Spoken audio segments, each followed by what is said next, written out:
For all the ordinary rhythm of this school, the lessons and the lunch breaks and the long quiet afternoons, its real story has always been told through its tests.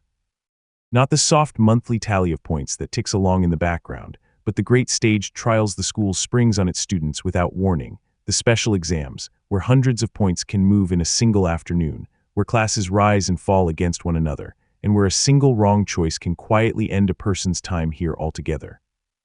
Over the next while we are going to walk through them, gently, one by one, in the order they actually arrived, and watch a class that began at the very bottom of everything slowly learn how to survive them. And it begins, as most hard lessons tend to, with a shock. Before we settle in, one small and gentle thing. If your eyes are already growing heavy, that is exactly what this is for. So if this slow walk through the school's trials is helping you unwind tonight, it would mean a great deal if you subscribed and left a soft like somewhere along the way. And if you feel like it before you drift off, tell me in the comments which of these exams struck you as the most brutal and where in the world you happen to be listening from. I always love to imagine the different quiet places these stories reach. For now, let your shoulders drop, and we will begin at the beginning. The first real test came only weeks into the year, and it was not even called a special exam. It was simply a midterm, the ordinary written kind, the sort of thing every school in the world holds. But the students of the lowest class walked toward it in the worst possible position, because most of them had already thrown away the spending money the school had handed them, treating those first careless weeks as one long holiday, and they arrived at the exam soft, distracted, and almost entirely unprepared. What none of them fully understood yet was the quiet, merciless rule waiting underneath. Fall below a certain line on this exam, and you would not simply be scolded or made to retake it. You would be expelled, removed from the school entirely, your future here gone before it had properly begun. It fell to Suzune Horikita, the cold, sharp girl at the front of the class, to try to save them all from themselves. She organized study sessions, pushed and prodded and drilled the weakest of her classmates, dragging them toward a passing grade by sheer force of will. But willpower alone was never going to be enough for some of them, and so quietly, in a way almost no one noticed, the problem was solved by other means.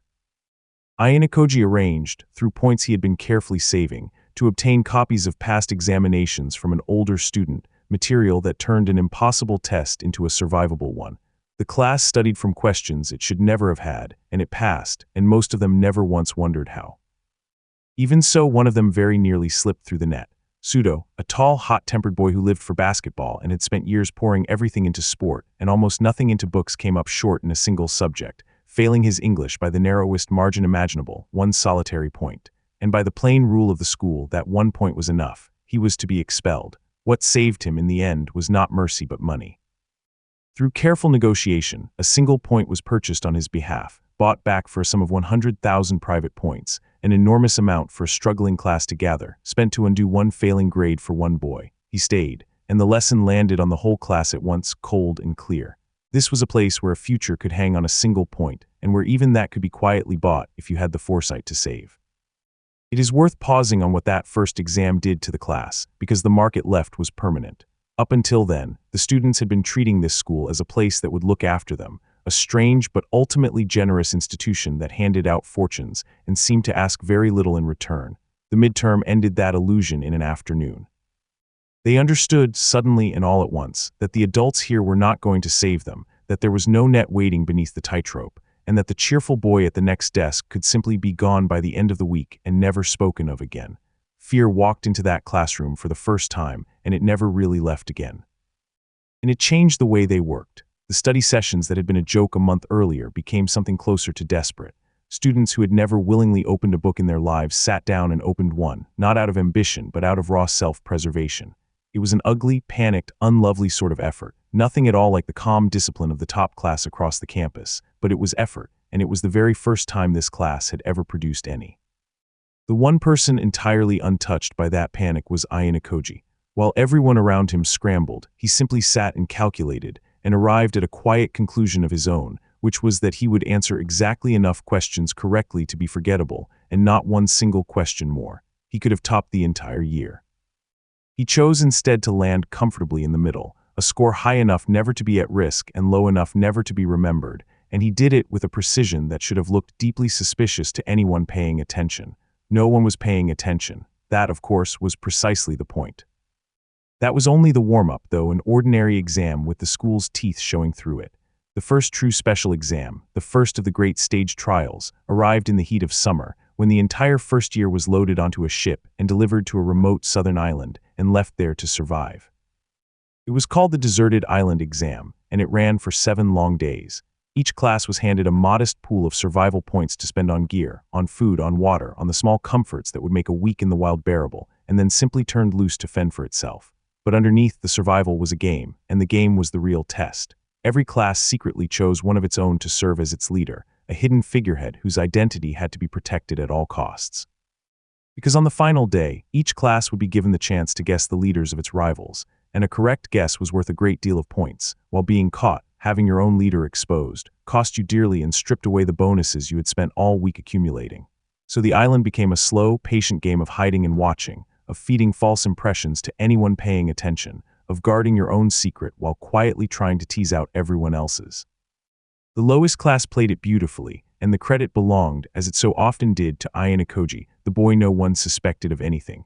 He took on the role of his class's true leader himself, then arranged for the whole class to point suspicion elsewhere, so that while rival classes hunted for a leader in all the wrong places, the real one sat in plain sight, unnoticed.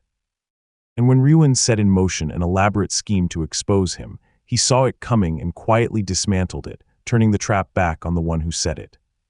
But it is worth being careful and exact about how it all turned out, because the truth is more interesting than a simple victory.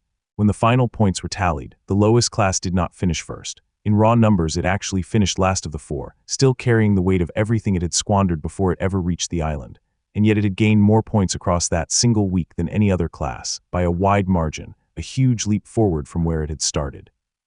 So it was not a victory in the sense of standing at the top. It was something rarer and, in its way, more important.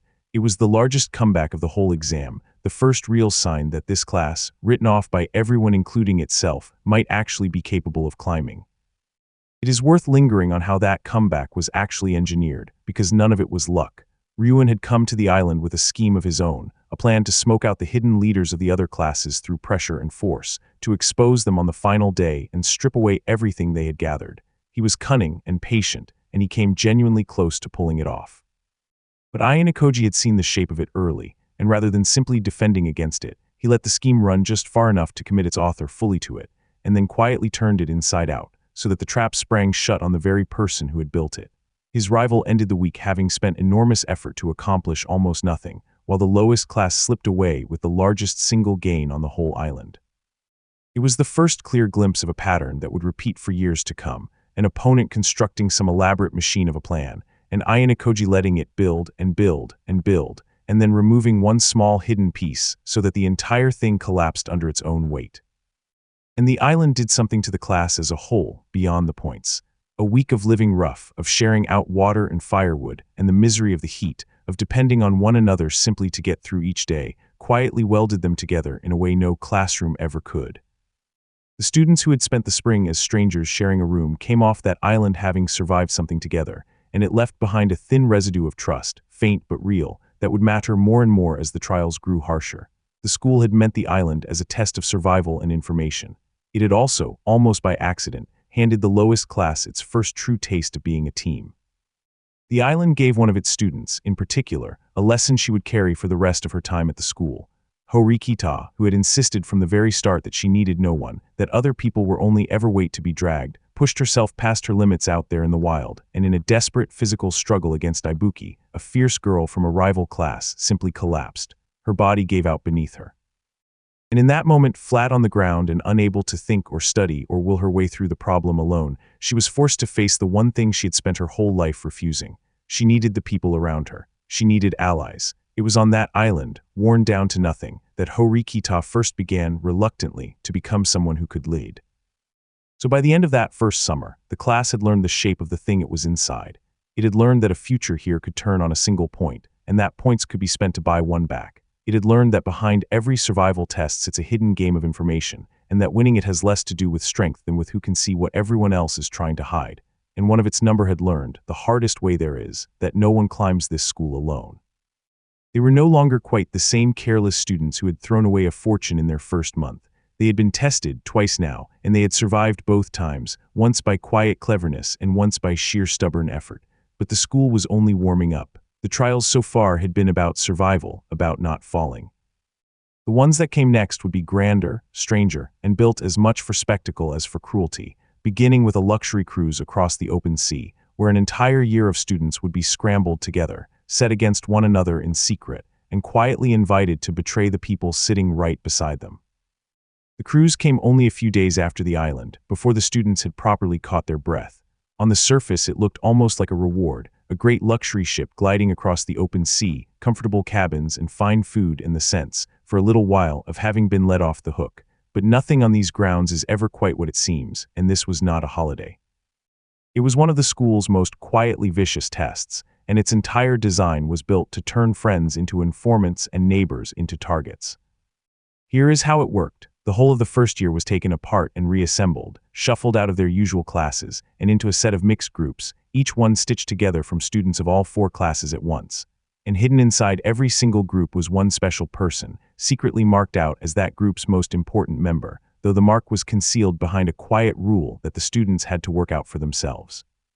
The task over the days aboard the ship was to figure out who these hidden figures were, not only in your own group but in the others, and on the final night each group would put forward its single guess.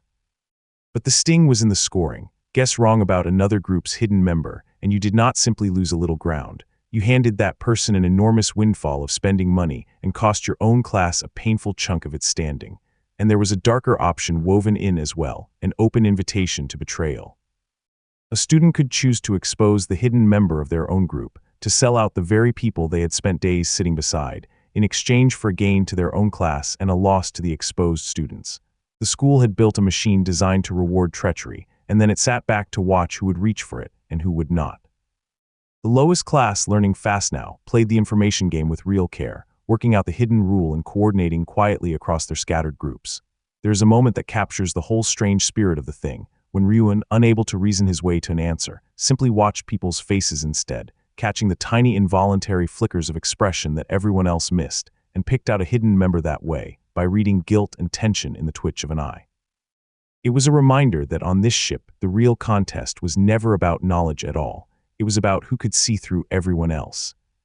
There was a hidden logic to how the special members had been chosen, a quiet rule buried in the very arrangement of the groups that the students had to decode for themselves before they could even begin to guess intelligently, so that much of the exam was really a race to crack that rule before anyone else did.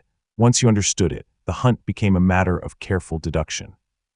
Before you understood it, you were simply guessing in the dark, and guessing wrong was ruinous, because a wrong guess did not merely waste your turn. It poured a small fortune into the pockets of the very person you had failed to identify, and stripped points from your own class as the price of the mistake. The exam rewarded certainty and savagely punished error, which meant that the safest move was very often to stay silent and sure rather than bold and wrong. And threaded all the way through it was that open invitation to treachery, the standing option to sell out the hidden member of your own group. It turned every group into a quiet theater of suspicion, everyone wondering whether the person seated beside them was a loyal teammate or a traitor simply waiting for the right moment, everyone weighing the gain to their class against the cost to their conscience. Some students reached for the betrayal without hesitation. Some refused it on principle, whatever it cost them. And watching who did which told you a great deal about the true character of everyone aboard that ship, which was, of course, exactly what the school had built the whole thing to reveal. Beneath the luxury and the sea air, the cruise was really just a machine for exposing who a person becomes the moment loyalty is given a price. When the final guesses were counted and the windfalls paid out, the lowest class came away with the strongest overall showing of the exam, gaining ground in the standings and gathering a small fortune in private points along the way. Another quiet step up the mountain, another test survived not by strength but by patience and coordination. But if the cruise had rewarded them for playing cleanly and cleverly, the next trial would punish them for something they could not control, which was the treachery of the people they were forced to call allies. That next trial was the sports festival, and on its face it was the simplest, most wholesome-sounding event of the year, a day of races and relays and team games under an autumn sky. But the school had rigged even this. Rather than letting the 4 classes compete as themselves, it bound them together into 2 great color teams, forcing each class to share a side with one of its direct rivals. The lowest class found itself yoked to the top class, expected to cooperate, to cheer together, to win together, with the very people who had every reason in the world to want them to fail. The events themselves were a mix of the individual and the collective, sprints and hurdles and obstacle courses where a single fast student could earn points, and great heaving team contests, tugs of war and cavalry battles and relays, where a class could only succeed by moving as one, with the final relay of the day worth triple everything else. And beneath it all ran the cold scoring that actually mattered, because when the dust settled, the classes would be ranked against one another, and the class that finished at the very bottom of the four would lose a heavy 100 points, while the one on top would gain 50. A day of games, with a fortune riding on where you finished. And here is where the exam turned quietly cruel, and where you have to hold two facts in your head at once to understand it properly. The color team that the lowest class belonged to did, in the end, narrowly win the overall contest. On the scoreboard of the two great armies, their side came out ahead. And yet, when the four individual classes were ranked against each other, the lowest class finished dead last, and lost its 100 points anyway. Its supposed ally, the top class, had spent the whole festival quietly working against it, leaking its plans, undermining its efforts, making certain that even in a winning color team, the class at the bottom would stay exactly where it was. The lesson was a bitter one. In this school, an alliance is only ever a convenience, and the hand offered to help you up is very often the same hand that will hold you down. And you can see in the design of it exactly why the school built the festival this way. It would have been simple enough to let the four classes compete cleanly against one another, and let the fastest and strongest win. Instead, the school deliberately chained each class to a rival and told them to cooperate, knowing perfectly well that cooperation and self-interest would pull in opposite directions from the first whistle. It wanted to watch what happens when helping your partner means handing points to the very people you need to beat. It wanted to see who would honor the alliance anyway, who would quietly cheat it, and who would be naive enough not to notice they were being cheated. The races were never really the test. The alliance was. And the lowest class, for all its new confidence, was still naive enough to be caught. They played their part honestly. They trusted the arrangement, and they discovered, painfully and expensively, that trusting an arrangement is not the same as being safe inside it, and that in this school a smile and a shared color and a promise of mutual benefit can all be perfectly sincere right up until the moment they are not. It was a 100-point lesson in the difference between an ally and a class that simply happens to be standing beside you. There were bright moments inside the defeat, small and stubborn. Pseudo, the same boy who had nearly been expelled over a single point months earlier, came alive on the track, pouring all his frustrated energy into the running and the relays, a reminder that raw physical gifts still counted for something even in a school that prized cunning above all.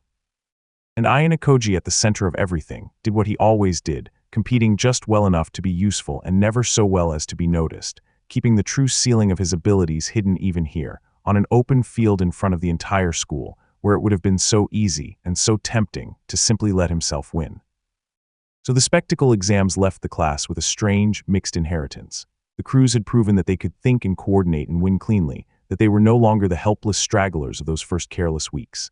The festival had proven something harsher, that cleverness and effort are not always enough, that sometimes the game is quietly decided against you by people smiling at your side, and that 100 points can vanish through no failing of your own. They were learning, exam by exam, not just how to compete, but how to be betrayed and how to keep climbing anyway. And they would need that hardness, because the school was about to stop being merely difficult and start being genuinely cruel. The trials that came next were not built around games or races or hidden roles. They were built around the students themselves, around their weaknesses and their secrets, and most cutting of all, around their willingness to turn on one another when the school made the price of survival a classmate. The gentle part of the year was over. What came next would ask the students to decide, in writing and by vote, exactly who among them was worth keeping. The first of these crueler tests still wore the costume of an ordinary exam, but its heart was something far colder. It was the last great exam of the first year's second semester, and it came with a twist that turned the students into weapons against one another. Before the real test, the whole class sat a mock quiz, and its results were used to pair every student with a partner from within their own class, the strongest matched deliberately with the weakest, so that the fate of the brilliant was tied directly to the fate of the struggling. And then came the cruelty at the center of it. Each class did not simply sit an exam. Each class wrote one, question by question, aimed squarely at a rival class, crafting the hardest, most vicious paper it could to try to sink the students on the other side. So a student's survival now rested on two frightening things at once: on the partner they had been handed, whose failure would drag them down, and on the malice of a rival class writing questions designed for no purpose but to make them fall. And falling had a price, as it always did. Any pair whose combined score in a subject slipped beneath a certain line would face expulsion, both of them together. It was a test built to make the clever resent the weak, and to make every class pour its energy into hurting the others. The lowest class, though, had changed. Where once it had been a loose crowd of strangers, it was slowly becoming something that could hold together under pressure, and it met this test as a unit. The strong carried the weak. The pairings were balanced with real care, and when the papers were marked, the class had not only survived but won its matchup outright against a direct rival, gaining a solid block of 100 points and climbing further up the board with not a single student lost. It was, in its quiet way, one of their cleanest victories yet, proof of how far they had come from the class that once could not be bothered to sit up straight. But notice the shape of what the school was actually doing here, because it is worth seeing clearly. By pairing the strongest student with the weakest, it made the brilliant personally responsible for the struggling, and made that responsibility carry real danger. A gifted student could no longer simply cruise to a comfortable score and let the rest of the class sink or swim. Their own survival was now welded to someone else's, someone they might not like, might not respect, might never have spoken to before. It was a machine built to force the talented to care about the weak, not out of virtue but out of pure self-interest, and it worked exactly as designed. And the question of who writes the questions is the crueler half of it. Every class had to sit down together and decide, deliberately, how badly to hurt another class full of teenagers they saw every day in the corridors. Not in the abstract, not through a proxy, but line by line, question by question, choosing the traps and sharpening the wording. Some classes went for the throat, some hesitated. And the school watched all of it, quietly noting who reached for cruelty the moment cruelty became useful, and who could not quite bring themselves to. As always, the exam pretended to be about knowledge. It was really about what these students were willing to do to one another when the rules said they were allowed. Winter brought a stranger trial, a training camp up in the cold mountains, where the school did something it had not done before. It threw all 3 grade levels together, mixing the first years in with the older students, the second years and the third, forcing groups to form across the whole school rather than within a single class. Suddenly, a first year might find their fate bound to upperclassmen they had never met, older students with their own agendas and their own fears, and the group had to name leaders and perform together across a week of tests and trials and long cold exercises. And once again the school laid its trap of expulsion beneath it, so that a group leader who fell short could be removed, and could even drag another student down along with them. The class navigated it carefully, its people placing well and no one lost, but the camp left its own quiet mark, a first real taste of the way the older students moved, and a reminder that the school's cruelties were not reserved for the young. And then came the exam that was crueler than all the rest, the one that asked the students to do the school's dirtiest work with their own hands. It was called the class poll, and on paper it was almost absurdly simple. Every student was given a small handful of votes, some to praise, some to criticize, and told to spend them on their own classmates. That was all. No survival, no strategy games, no rival classes.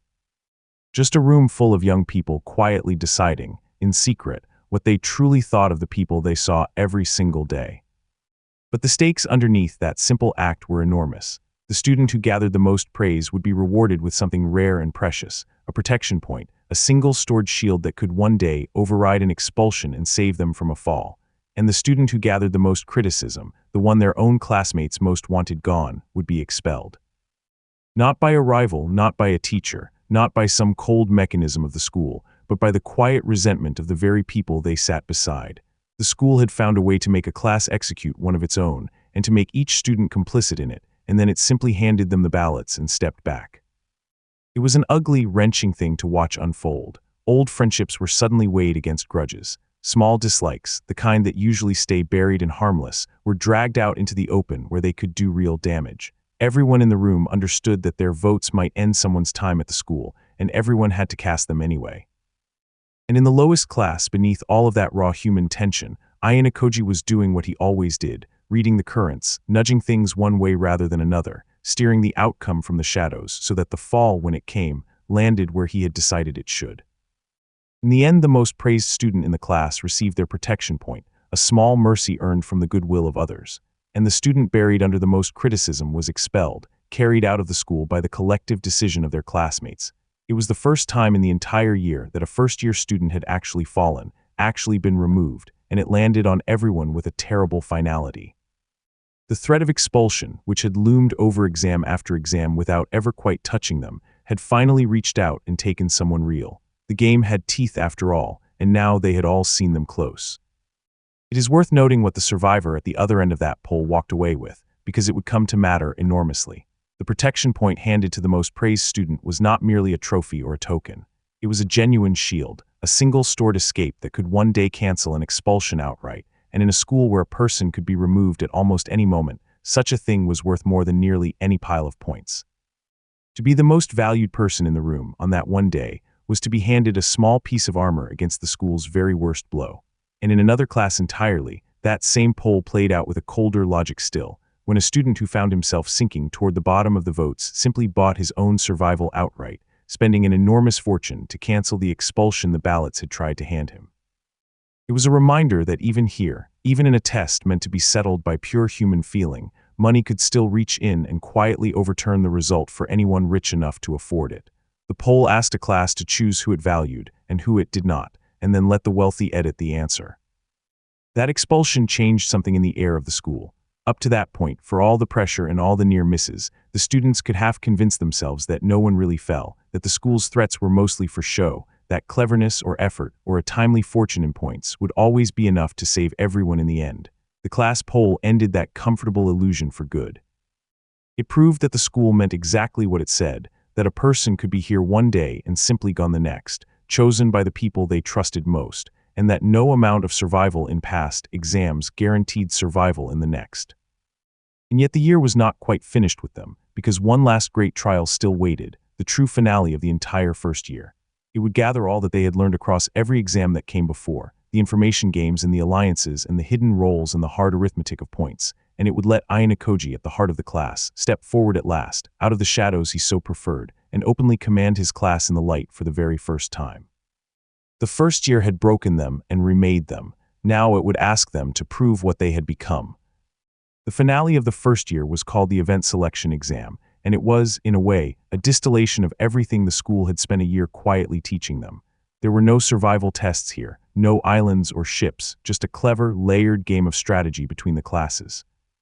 Each class secretly chose a list of contests it wanted to compete in, and here was the trick: only half of those choices were real, while the other half were decoys, false picks meant to mislead the rival poring over the list and trying to guess where the true battle would be fought. Paired classes then met in a set of randomly drawn events, each needing different numbers of participants, and each class put forward a single commander to direct the whole strategy, to decide who fought where and when to spend their strength. For the lowest class, this exam mattered for a reason that went beyond the points, because it was here that Ayanokoji finally stepped into the light. For a whole year he had worked from the shadows, letting others take the credit, steering outcomes without ever being seen to steer them. Now, as his class's commander, he stood openly at the head of it and directed the fight himself, in full view, for the first time. And there was a quiet poetry in who stood among the other commanders, because Ryuin, whose class had once hunted him so obsessively, having been beaten and humbled, now operated beneath him rather than against him, a former enemy folded into his plans. The real and the false picks, the bluffs and the counter-bluffs, all of it resolved in the lowest class's favor. They won the great majority of their contests against their paired rival and came away with a substantial haul of points, climbing higher up the board than they had ever stood before. When the first year finally closed its books, the class that had collapsed to nothing in its very first month, the class everyone had written off, still sat at the bottom of the four in raw standing. But the gap had narrowed enormously. They had begun the year at 0 and clawed their way up to a total that would have seemed impossible back on that first shocking morning. They were still Class D by the numbers, but they were no longer Class D in spirit, and everyone in the school had begun to feel it. And there is something quietly moving about that finale, if you set the points aside for a moment and simply look at the people. The class that stood on that floor at the end of the first year was not the class that had walked in the previous spring. The loud boys who had treated the whole institution as a joke had been through a starvation island, and a betrayal at the festival, and a ballot that took one of their own. The cold girl who had insisted she needed nobody was now standing in front of them, leading. And Ayanokoji, who had spent an entire year making certain no one ever looked at him twice, was, for one afternoon, standing openly at the head of them all, directing the fight in the light where anyone could see. They had been broken down to nothing in their very first month, and had spent the rest of the year putting themselves back together into something the school had not expected and did not entirely control. None of which made them safe. The letters above their door still said what they said, and the promise at the summit was still far away, and the gap between them and the top class was still enormous. But the first year had answered the question it had been asking since that opening morning, which was whether a class written off by everyone, including itself, could learn to climb. It could, it had. And whatever came next, no one in that school would ever be able to look at the lowest class again and assume they knew what was in it. Then the year turned, and with it the whole board reset. The classes carried their points forward into the second year, and the letters above their doors shuffled to match, so that some who had risen now sat higher and some who had faltered slipped down. Our class carried its hard-won momentum into this new year as a genuine contender rather than a laughingstock, and the students who had survived so much together faced a fresh set of trials, sharper now, aimed at people who were no longer beginners. The first of the second year's exams brought a strange new shape of pressure because it reached across the years. Every second-year student was paired with a partner drawn from the incoming first years, and the two of them, older and younger, had to sit a written exam together as a single unit, their fates bound across the gap of a grade. But the danger was placed unevenly, and that unevenness was the cruelty of it. If the pair fell short, it was the older student, the second year, who would be expelled, while the younger one merely suffered a lighter penalty. You could be dragged down by a first year you had never met and had no power to teach, and pay for their failure with your entire future.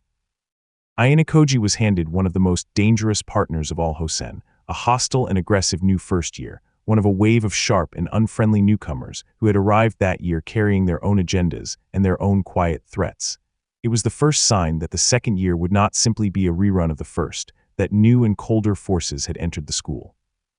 And yet, paired with someone who may well have wanted him to fall, the quiet boy did something he had spent a whole year refusing to do. He let a little of his true ability show. On one subject, mathematics, he scored perfectly, a flawless paper, while keeping his other scores carefully capped, a small controlled glimpse of the ceiling he otherwise kept so completely hidden. His class came through the exam in a strong position. No one lost, another trial weathered. And then came the last of the exams the school's story has so far shown us, the grandest of them all, a return to the wild that dwarfed everything that had come before. It was a second uninhabited island exam, but where the first year's island had lasted a week, this one stretched across 2 full weeks, an enormous test of endurance and navigation, and will spread over a vast and punishing landscape. Students could enter alone or band together into small groups, and throughout each day, the school would announce new destinations to race toward, rewarding those who arrived first, while a steady stream of tasks offered points and supplies to those clever and tough enough to complete them. The rewards at the top were staggering, a great haul of class points and private money, and even one of those rare protection shields for the winner, and the punishment at the bottom was just as severe, with the lowest placed groups facing expulsion unless they could pay an enormous ransom to escape it. It was in this exam, more than any other, that the school's strangest student finally showed a sliver of what he truly was. Koenji, the magnificent narcissist who had drifted through a year and a half refusing to try at anything, who abandoned his own class without a flicker of guilt and could not be bothered to chase a single point, entered this brutal 2-week trial entirely alone, with no group, no allies, no help of any kind, and he won it. Not narrowly, not luckily, but outright, standing at the very top of the entire field by himself, casually revealing a level of ability that sat somewhere near the quiet boy's own hidden ceiling, and then, having proven whatever he cared to prove, simply setting it back down as though it had cost him nothing at all. It was the season's great flourish, the one moment the mask slipped far enough for the school to glimpse the monster of talent that had been hiding in plain sight the entire time. But here you have to hold two separate things apart because they are so easily confused. Winning the exam is not the same as winning the year. Koenji won the individual contest, standing alone at the summit of the rankings. Yet when the class points were tallied and the standings settled, it was not his class that came out on top of the second years, but the class led by Sakai Yanagi, the serene young genius at the top, which pulled decisively ahead of everyone.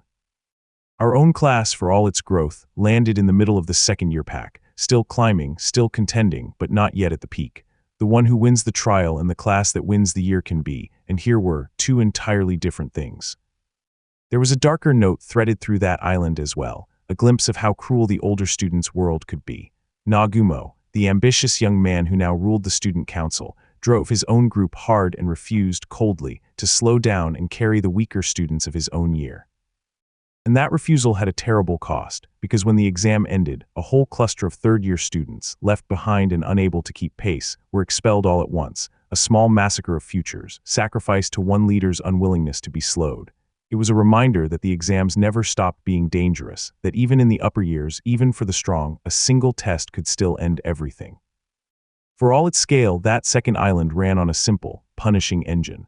Across each day, the students' devices would announce fresh destinations scattered somewhere across the vast landscape, and racing to reach them first meant points, so that the whole fortnight became a relentless migration, a constant pressure to keep moving, to read the map, to guess where the next call would send everyone, and to be standing there before the crowd arrived. Between those races came a steady stream of smaller tasks, some testing the mind and some the body, each offering a little more score, or a little more food, or the precious chance to grow your group a little larger. It rewarded the tireless and the clever in equal measure, and it slowly, grindingly wore down anyone who was neither. To merely survive 2 weeks of it was hard. To win it was very nearly beyond belief, which is exactly what made Ko-Enji's solo victory so staggering, because he did it without a single teammate to share any part of the burden, carrying the entire brutal 2 weeks alone, and still finishing above every group the rest of the school could assemble. And the rewards and punishments waiting at the two ends of the field were enormous. A mountain of class points and private money, and one of those rare protective shields sat waiting for the winner, while expulsion loomed over the very bottom of the standings, ready to take any group that could not pay a staggering ransom to escape it. So the island was not only the grandest of all the exams, but among the most dangerous, a place where the strong could vault their class upward, and the weak could vanish entirely, all in the same 2 weeks, under the same relentless sun. And that is where the school's story, as it has been shown to us so far, sets down its pen for now. There are more trials still to come. Further down a road the tale has not yet fully traveled, but the great sequence of exams we have walked through together, from that first shocking midterm to this vast second island, is the whole of the journey as it stands. A class that began at absolute zero, that squandered a fortune and lost all its footing in a single careless month, has been tested again and again and again, and has survived every single time, growing a little harder and a little wiser with each one. When you lay them all out end to end, a strange truth comes quietly into focus. Every one of these exams, for all their different shapes, the islands and the ships and the ballots and the races, was really only ever asking a single question, dressed up 100 different ways. Not how much you know, not how fast you run, but what you become when the pressure is real and the stakes are your whole future, whether you will cooperate or betray, protect or sacrifice, break or hold. The school was never truly testing the students' knowledge at all. It was testing their character, patiently, relentlessly, one trial at a time, searching through them for the rare few worth raising into the people who will one day lead a country. For now, though, there is nothing left to work out and no exam waiting for you in the morning. The islands can go quiet, the ballots can be swept away, the long game can pause in the dark, and the school can keep its endless score without any of us there to watch it. Let the trials blur softly together in your mind, all the races and the votes and the hidden leaders. Let your thoughts slow and settle and grow warm, and let yourself drift, gently and without the smallest hurry, all the way down into sleep.